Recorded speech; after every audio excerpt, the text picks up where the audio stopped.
അലൈക്കും വറഹ്മത്തുള്ളാഹി. സാന്ദർഭികമായുള്ള ഒരു വിഷയം ഓർമ്മപ്പെടുത്താനാണ്.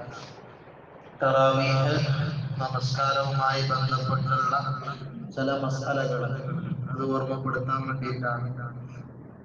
തറാവീഹ് നിസ്കാരം നമ്മള് സാധാരണ മറ്റുള്ള നിസ്കാരങ്ങളെ പോലെ തന്നെ, പക്ഷെ പെട്ടെന്ന് അതിന്റെ കാര്യങ്ങളൊക്കെ കഴിയുന്നത് കൊണ്ട് പലർക്കും സംശയം ഉണ്ടാവാം.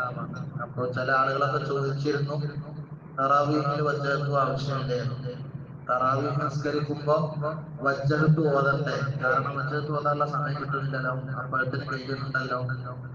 എന്നാൽ തറാവീഹിൽ വജ്ജഹത്ത് ഓതൽ സുന്നത്ത് തന്നെയാണ്, അത് ഒഴിവാക്കൽ കറാഹത്താണ്. അങ്ങനെ ഒഴിവാക്കി കഴിഞ്ഞാൽ ഒരു തറാവീഹ് കഴിയുമ്പോഴേക്കും 10 കറാഹത്ത് ചെയ്തു എന്നുള്ള കുറ്റാവും. അപ്പോ അതിലേക്കുള്ള ഒരു നിയ്യത്ത് വെച്ചതിന് ശേഷം, അതുപോലെ തന്നെ തറാവീഹ് 20 റക്അത്താണ്, ഒറ്റയടിക്ക് മസ്ജിദിൽ തന്നെ തറാവീഹ് 20 റക്അത്ത് ഇമാമിനോടുകൂടി നിസ്കരിക്കുന്നു എന്ന നിയ്യത്ത് വെച്ച് കഴിഞ്ഞാൽ ശാഫിഈ മദ്ഹബ് പ്രകാരം അവന്റെ തറാവീഹ് നിസ്കാരം ശരിയാവൂല. കാരണം ഓരോ നിസ്കാരവും ഈ 2 റക്അത്തിൽ തക്ബീറത്തുൽ ഇഹ്റാമിൽ തുടങ്ങി സലാം കൊണ്ട് അവസാനിച്ചാൽ മാത്രമുള്ളൂ തറാവീഹ് സ്വീകരിക്കാൻ. പിന്നെ ചില പണ്ഡിതന്മാര് ശാഫിഈ മദ്ഹബിൽ തന്നെ പറഞ്ഞിട്ടുണ്ട് 20 റക്അത്തിനും ഒരൊറ്റ നിയ്യത്ത് വെച്ചാൽ ശരിയാകുന്നു. പക്ഷേ അതിന് ജുംഹൂർ നിലക്ക് നമ്മളുടെ പണ്ഡിതന്മാർ മുഴുവനും ഐക്യകണ്ഠേന പറഞ്ഞിട്ടുണ്ട്, ഈ മദ്ഹബിന്റെ നിയമപ്രകാരം ശരിയാവൂല. അതുകൊണ്ട് ഓരോ ഈ 2 റക്അത്തിനും നിയ്യത്ത് വെക്കൽ സുന്നത്താണ്. അങ്ങനെ നിയ്യത്ത് വെച്ചതിന് ശേഷം വജ്ജഹത്ത് ഓതാന്നുള്ളതും സുന്നത്ത് തന്നെ. വജ്ജഹത്ത് ഓതാൻ അവിടെ കഴിയുന്നില്ല, അതല്ലെങ്കിൽ നമ്മളിപ്പോ വജ്ജഹത്തും ഇതൊക്കെ ഓതി സാധാ പറഞ്ഞ് നിസ്കരിക്കണം പോലെ നിസ്കരിച്ചാൽ ഇത്ര ആളുകൾ എന്താവില്ല, തറാവീഹ് ഉണ്ടാവില്ല.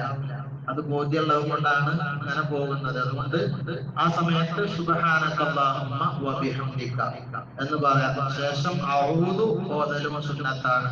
പിന്നെ ഫാത്തിഹ ഇഖ്ലാസ് മാഅൽ കഴിഞ്ഞ് പിന്നെ അത്തഹിയ്യാത്തിന്റെ വിഷയത്തേക്ക് വരുമ്പോൾ, അത്തഹിയ്യാത്തും സാധാരണ നമ്മൾ മറ്റുള്ള നിസ്കാരങ്ങളിൽ അത്തഹിയ്യാത്ത് കുറെ സമയം എടുക്കലുണ്ട്. അവസാനത്തെ അത്തഹിയ്യാത്ത് എന്താ തറാവീഹിന്റെ പെട്ടെന്ന് കഴിയണം, വളരെ പെട്ടെന്ന് കഴിയുന്നുണ്ടല്ലോ. എന്താ അതിന്റെ കാരണം? അതിലും ചുരുക്കിയവും കൊണ്ടാണ്.